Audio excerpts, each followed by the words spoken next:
Bonjour à tous. Eh bien, prenons encore un instant ce matin pour lire et méditer un dernier passage du livre du ciel de Luisa Picaretta. Ce passage traite en fait de l'importance de méditer les 24 heures de la Passion de Luisa Picaretta. Vraiment ce que nous avons fait ensemble il y a quelques semaines. Alors, petite invitation de Jésus pour aujourd'hui, si nous trouvons un moment, ce serait chouette de nous unir à Jésus, de choisir une heure de sa Passion. Laissez-vous guider par le Saint-Esprit, ouvrez votre livre, et laissez-vous vraiment éclairer, unissez-vous à Jésus toutes vos forces, répétez toutes ces prières, toutes ces réparations, et nous savons vraiment l'importance de ces heures pour Jésus.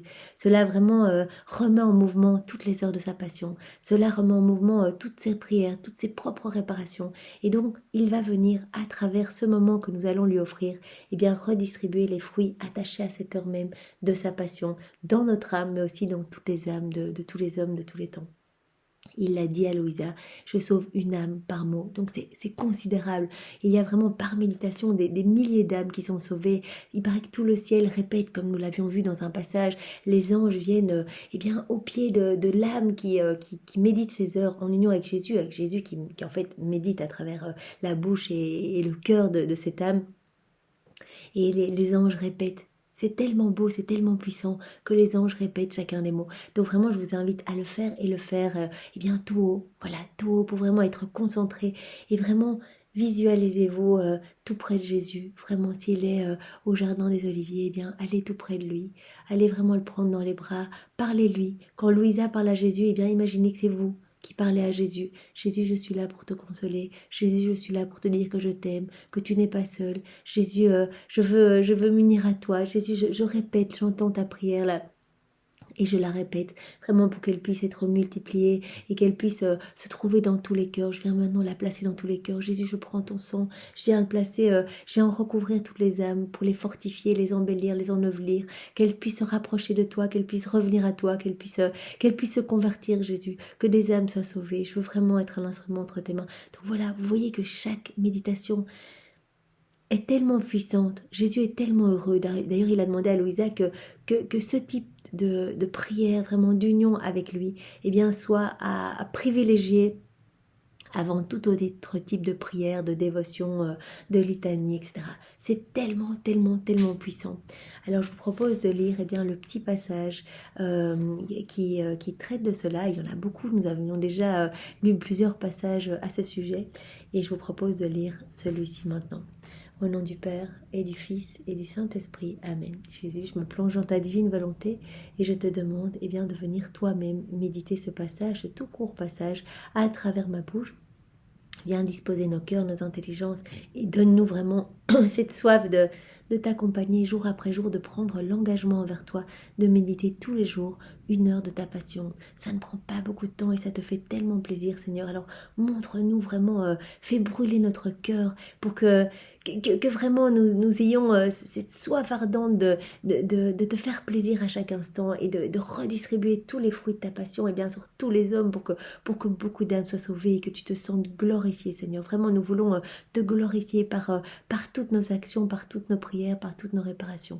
Et nous voulons par là même que ton Père soit glorifié et que le Saint-Esprit soit également honoré, glorifié de tous. Parle maintenant à travers ma bouche, Jésus, et envoie-moi ton Esprit Saint. Donc ce très court passage est celui du 12 juillet 1918. C'est Louisa qui parle.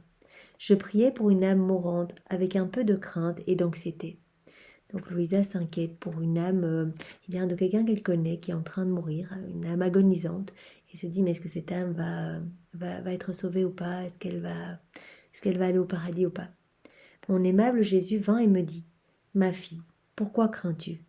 Quand une âme médite sur ma passion, se rappelant mes souffrances, en entretenant des pensées de compassion et de réparation, vous voyez, quand on médite, il faut vraiment qu'on soit dans l'amour. Si on lit les heures de la passion, comme un livre, il n'y a rien qui se passe. Si on s'unit à Jésus, qu'on lui demande vraiment de lui-même venir méditer, on appelle Marie pour qu'elle nous donne sa compassion, on appelle les anges, toute la cour céleste, les saints, on appelle notre ange gardien, on s'unit vraiment tous ensemble pour réconforter Jésus et pour vraiment être près de lui dans ces heures difficiles de sa passion.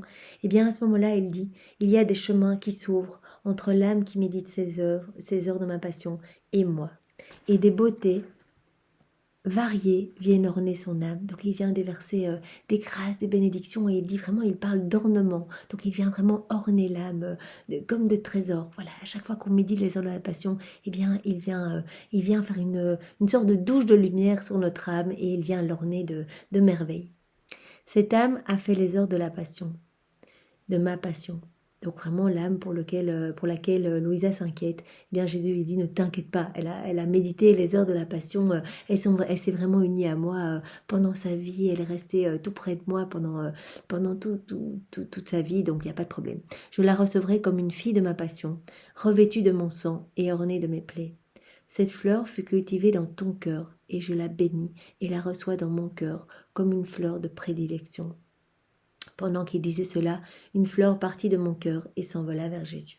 Donc vraiment, cela fait plaisir à Jésus, et nous voyons que voilà, que quand nous méditons ces heures de la passion, nous sauvons des âmes. Jésus peut vraiment eh bien s'unir à nous, nous revêtir de ses plaies, de son sang, et agir à travers notre humanité pour remettre en mouvement eh bien toutes les heures de sa passion, et qu'à notre mort eh bien il nous ornera de ses plaies, de son sang. Il nous revêtira eh bien du manteau de gloire. Il nous accueillera directement au paradis dans un autre passage. Et eh bien il dit bien que il n'y a pas de purgatoire pour les âmes qui méditent les heures de la passion, et il viendra eh bien nous orner des plus belles merveilles du ciel. Seigneur, nous ne faisons pas cela pour les mérites, pour les ornements ou pour les promesses voilà, que tu y attaches, mais bien pour te consoler et t'aimer, pour être avec toi, et pour que tu puisses te sentir moins seul dans ces heures douloureuses de ta passion. Nous savons que ta passion est éternelle, la passion de ta divinité est éternelle, et que tu continues à souffrir eh bien, nos froideurs, nos indifférences, nos manquements d'amour, toutes ces fois où les âmes ne veulent pas de toi, Seigneur, et nous voulons être là pour réparer et te consoler. Sois loué, béni et glorifié, Seigneur, et donne-nous vraiment la grâce de la constance dans cet exercice de méditation, d'être tous les jours avec toi. Donne-nous vraiment ce feu maintenant, que nous puissions nous engager tous les jours à méditer 1 heure. Et moi, je vous conseille, voilà, vous pouvez partir de la méditation numéro 1 et vous avancer dans le mois. Comme ça, tous les jours, une méditation, vous avancez. Quand vous arrivez à la 24e heure, vous recommencez à la première, tous les jours de votre vie, jusqu'à votre mort. Parce que cela fait plaisir à Jésus, et que cela sauve beaucoup d'âmes, et que cela embellit notre âme également. Eh bien, soyez tous bénis et passez une belle journée. Au nom du Père, et du Fils, et du Saint-Esprit. Amen. Bonne journée à tous.